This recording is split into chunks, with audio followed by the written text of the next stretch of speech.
Hi guys, Rachel Hippolyte here. After speaking to a new patient last night who was in an acute anxiety attack, I just want to explain to you what actually happens, and when you're in that situation, how you can override that fight or flight and get back into the more logical part of your brain, the prefrontal cortex. Okay, so your prefrontal cortex, this part of your brain, is the more logical bit. It's the bit that regulates everything. It's your intelligent part of your brain.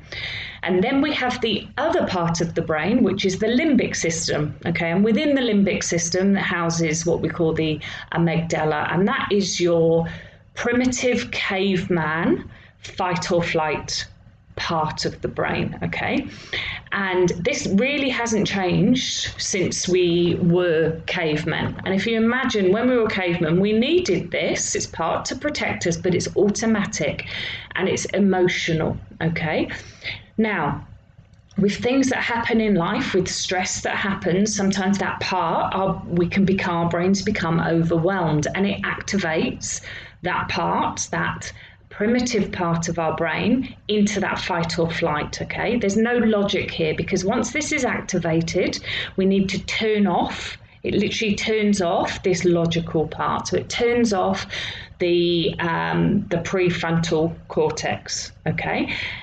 So if you imagine when there's a tiger coming, all you need to do, you don't need logic, all you need to do is heart rate to go up, breathing to go up, muscles to get ready to run. That's all you need. And this part of the brain only deals in the negative. To imagine, it's always looking out for threats, it's always fearing, it's always what ifs.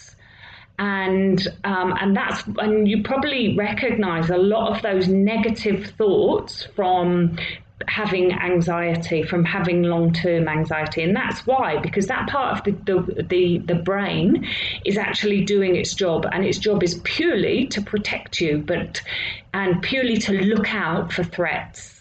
Okay. So when this is active, it's horrible. Your heart rate's going, you're having a panic attack, you've got these negative thoughts, what if fears, you start perceiving things in the future that might never happen. I'm going to lose my job.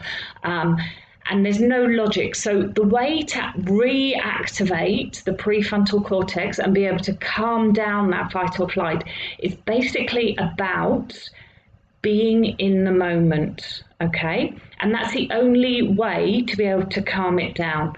So when this activates, we deactivate that fight or flight system. And being in the moment is a number of things that you can do. And the big one is feel your feet on the floor. Just recognize your feet on the floor. You can either do it with your eyes open or your eyes closed.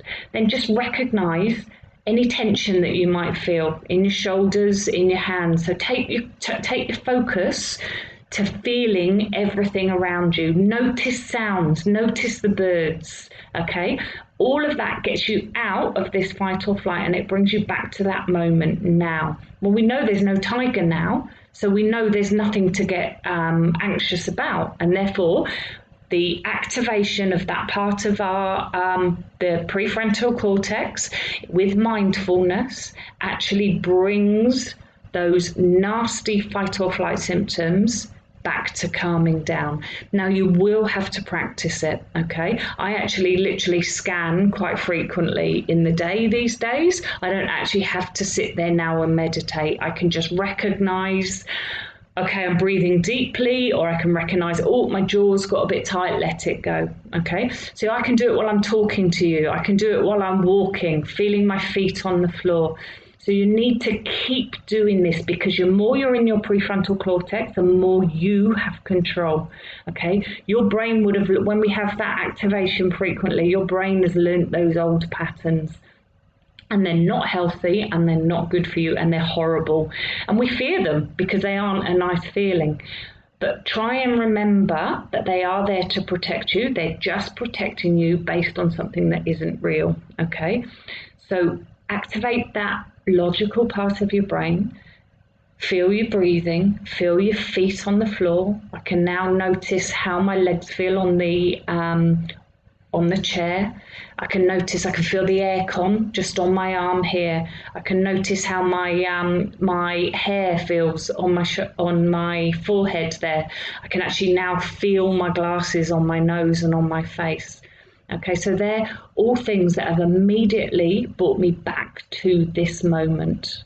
And it's quick. You really can get yourself back very quickly.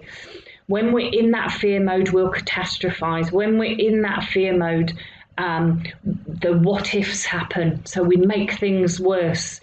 We start only seeing the negative. We may have had a fantastic day up to there. One thing goes wrong, and all of a sudden the whole day's terrible.